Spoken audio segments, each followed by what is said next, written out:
वो तिबरानी मुजमुल कबीर के अंदर एक वाकया है और उसकी सनद के ऊपर ज़रा थोड़ी सी हम बात करेंगे आखिर में। तिबरानी कबीर हदीस नंबर 8311 है। बाबुल आयन के अंदर उस्मान नामी रावी उस्मान बिन हुनैफ रज़ियल्लाहु अन्हु के चैप्टर के अंदर ये बात तिबरानी मुजम सगीर में भी है।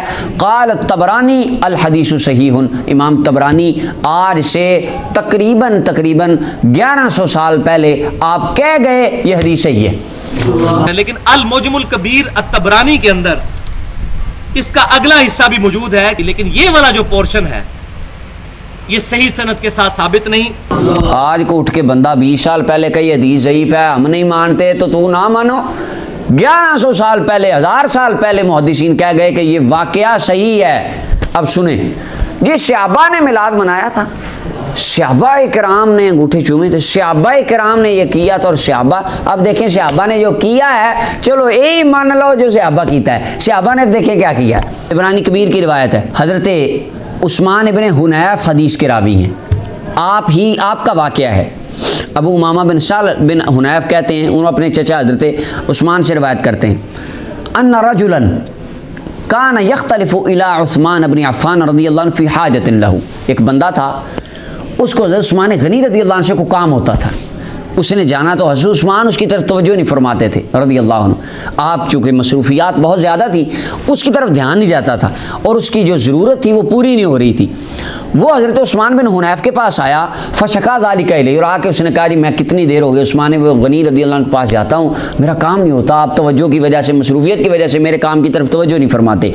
फ़क़ाल लहू उस्मान बिन हुनैफ, यही उस्मान बिन हुनैफ जिन्होंने वे नबीने को आंखें मिलती देखी थी, वो कहने लगे अगर तेरा काम नहीं ना होता तो काम करवाने के लिए मेरे पास एक नुस्खा है, मेरे पास एक दवाई है, एक दुआ है, वो तेरा काम कर देगी। उस्मान बिन हुनैफ कहने लगे तू ऐसे कर, ये तिल में दात फतवद्दा, जा वज़ू ला, वो पानी ला, वज़ू के बर्तन वज़ू कर, फिर मस्जिद चला जा, फसली फ़ी रकातैन, 2 रकतें पढ़, सुम्मा कुल, फिर दुआ मांग। कौन सी दुआ? जो मैंने मदीने के ताजदार से सुनी थी, जो सरकार ने नबीने को सिखाई थी। ओए अगर अंधे बंदे को वो दुआ की बरकत से आंखें मिल सकती हैं, तेरा छोटा सा काम नहीं हो सकता? तू जा, मेरा ईमान है, काम होगा, जा फिर दुआ कर। अब दुआ क्या करनी है? अब हुजूर का विसाल हो चुका है, सिद्दीक़ अकबर का विसाल हो चुका है, हज़रत उमर का विसाल हो चुका है, उस्मान गनी का दौर है, सहाबी जिंदा हैं, सहाबा का दौर चल रहा है और सहाबी अपने साथ वाले बंदे को दुआ सिखा रहे हैं। क्या? अल्लाहुम्मा इन्नी अस्अलुका, हदीस सही है, अल्लाहुम्मा इन्नी अस्अलुका व तवज्जहु इलैका बिनबीना मुहम्मद सल्लल्लाहु अलैहि वसल्लम, अल्लाह मैं तेरी बारगाह में सवाल करता हूँ और हमारे नबी जनाब मोहम्मद मुस्तफ़ा सल्लल्लाहु अलैहि वसल्लम आपके वसीले से मैं तेरी बारगाह में मुतवज्जे होता हूँ। नबी पाक के वसीले से मैं तेरी बारगाह में तवज्जो कर रहा हूँ और अपना सवाल लेकर आ रहा हूँ, जो रहमत वाले नबी हैं। और अब आगे देखें, यहाँ पे तो मैं कहता हूँ कमाल हो गई। फिर आगे भी कहना है या मोहम्मद सल्लल्लाहु अलैहि वसल्लम, मस्जिद में चले गए हैं, हुजूर अलैहि सलाम का विसाल हो चुका है ज़ाहरी, और सहाबी कह रहे हैं ए मोहम्मद सल्लल्लाहु अलैहि वसल्लम मैं आपके वसीले से इला रब्बिका, आपके अल्लाह की बारगाह में जा रहा हूँ, आपके वसीले का दामन पकड़ के, आपका दामन पकड़ के, आपकी ज़ात को वसीला बनाकर अल्लाह की बारगाह में मुतवज्जे हो रहा हूँ, अल्लाह मेरी हाजत को पूरा कर दे।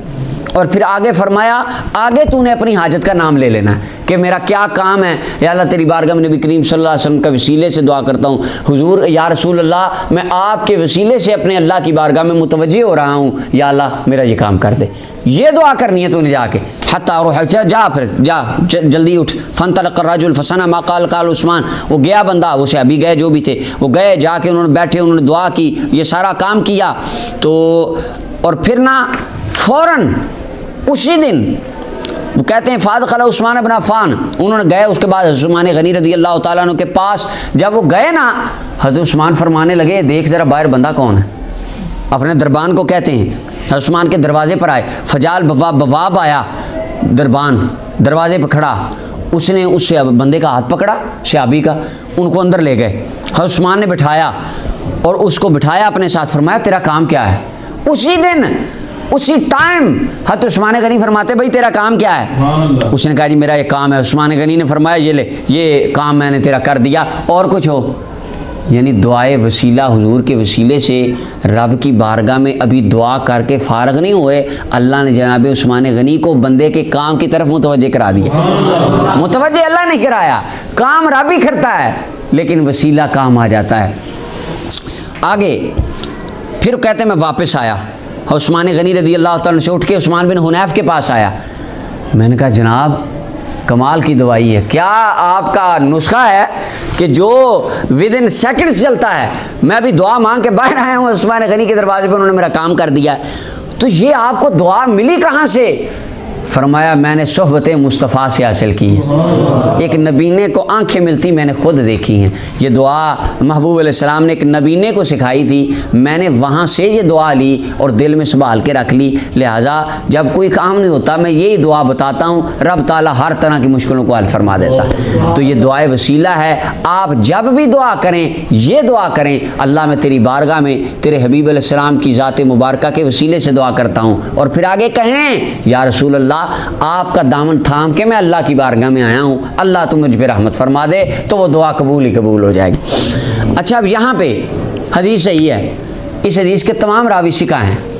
एक खारजी आलम ने हदीस बयान की और वो कहने लगे इस हदीस की सनद में अब्दुल्ला बिन वहब रावी है, वो मुदल्लिस है, आन से रिवायत कर रहा है और आन वाली रिवायत तो कबूल ही नहीं होती। बंदे कहते हैं वाह वाह कमाल हो गई, ये तो इसका मतलब रिवायत झूठी है और ये तो घड़ ली है, और एंड पे कहते हैं झूठी रिवायत। लेकिन ये वाला जो पोर्शन है ये सही सनद के साथ साबित नहीं। उसकी वजह यह है कि इस हदीस में एक रावी है अब्दुल्ला बिन वहब, जो रावी तो सिका है लेकिन वो मुदल्लिस हैं और अन से रवायत कर रहे हैं। और ये पेट रूल है मुहद्दिसीन का कि मुदल्लिस की अन वाली रवायत ज़ईफ होती है जब तक समा की तसरीह मौजूद ना हो। लिहाजा ये अगला पोर्शन जिसको सहारा बनाकर आप सल्लल्लाहु अलैहि वसल्लम की वफात के बाद भी इस तरह की दुआओं को इस्तेमाल किया जा रहा है, वो गलती पर मबनी है। वो पोर्शन है ही ज़ईफ, वो पोर्शन है ही ज़ईफ। एक रावी मुदल्लिस से अन रिवायत कर रहा है, झूठी हो गई। अच्छा इसके अंदर मज़े वाली बात है, जिस रावी के ऊपर ये बात करते हैं अब्दुल्ला बिन वहब मुदल्लिस है, अन से रिवायत कर रहा है, वही अब्दुल्ला बिन वहब सही बुखारी के अंदर उसी अब्दुल्ला बिन वहब की तकरीबन 128 रिवायात हैं, जिसमें 30 रिवायतें बिल्कुल उसी तरह आन से रिवायतें मरवी हैं जिस तरह तिबरानी कबीर में। ये खारजी को मैंने कहा कि ये इब्ने वहब की अन वाली रिवायत अगर ज़ईफ़ है तो ये ज़रा आप मुझे लिख के दे दें, किसी आलिम से तस्दीक करा दें कि बुखारी के अंदर 30 रिवायतें इब्ने वहब की अन वाली वो ज़ईफ़ है। मैं क्या सारे लिख के दे दें, फिर आपने वो जो असहुल कुतुब है वो कहाँ जाएगी आपकी बात? और फिर आप कहते हैं सारी हदीसें सही हैं जी बुखारी में, तो मैंने कहा वो 30 ज़ईफ़ हुई कि ना हुई? वो फिर बेहतर हैं, कहता है हाँ जी है, बिल्कुल है। और मिसाल के तौर पे हदीस नंबर 71, हदीस नंबर 855, 1492, 1514, यानी ये 30 की लिस्ट है और ये 128 सनदें देखने के बाद मैं ये बात कर रहा हूँ कि 30 रिवायतें 128 सनदें सनद ब सनद मैंने पढ़ी।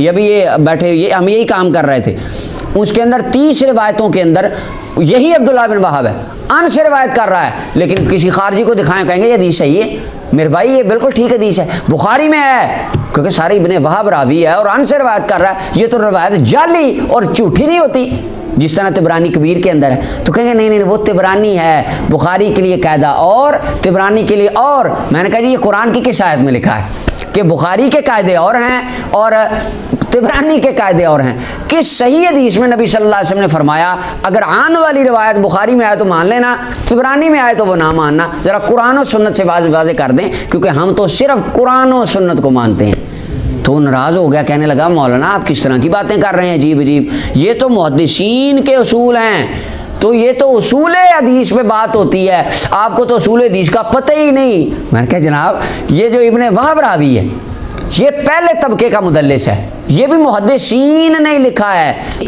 ये इब्ने वहब पहले तबके का मुदल्लिस है। मुदल्लिसीन के भी तबकात हैं और इसके ऊपर किताबें लिखी उन्होंने, तबकातुल मुदल्लिसीन, ये रिवायतुल मुदल्लिसीन फी सहीह मुस्लिम और बुखारी, ये इसके अंदर तबके हैं और इसके अंदर इब्ने वहब पहले दर्जे का रावी है। और अगर इब्ने वहब पहले दर्जे का रावी होने के बावजूद उसकी आने वाली रिवायत ज़ईफ़ होती है, हाफ़िज़ इब्ने हजर अस्क़लानी ने तबकातुल मुदल्लिसीन के अंदर अब अबू अब्दुल्ला इब्ने मंदा के हवाले से लिखा, इमाम बुखारी भी पहले दर्जे के मुदल्लिस हैं। अगर इब्ने वहब की रिवायतें ज़ईफ़ हैं, इमाम बुखारी की भी जितनी आने वाली रिवायतें आप कहें वो ज़ईफ़ हैं, क्योंकि ये भी तो बात मुहद्दिसीन ने की है। अगर इब्ने वहब मुदल्लिस, इमाम बुखारी भी मुदल्लिस, ये भी पहले तबके के, ये भी पहले तबके के। अब्दुल्ला इब्ने वहब की ज़ईफ़ हैं सारी आने वाली, इमाम बुखारी की सही है। ये कानून आपको कुरान की किस आयत से मिला या किस मुहद्दिस ने ये उसूल दिया है? ये तो उसूल हदीस में भी नहीं आता। तो लिहाजा बात ये है कि अब्दुल्ला इब्ने वहब पहले तबके के मुदल्लिस हैं और इसके ऊपर मुहद्दिसीन का इत्तिफाक है, पहले तबके के मुदल्लिस की आने वाली रिवायत कबूल ही कबूल होती है, वगरना बुखारी के अंदर 30 रिवायतें, उनका क्या होगा? ये हदीस बिल्कुल सही है, सहाबा का तरीका है, उनका ईमान है और उनका वजीफा है, रसूलुल्लाह के वसीले से दुआ करें तो काम हो जाता है।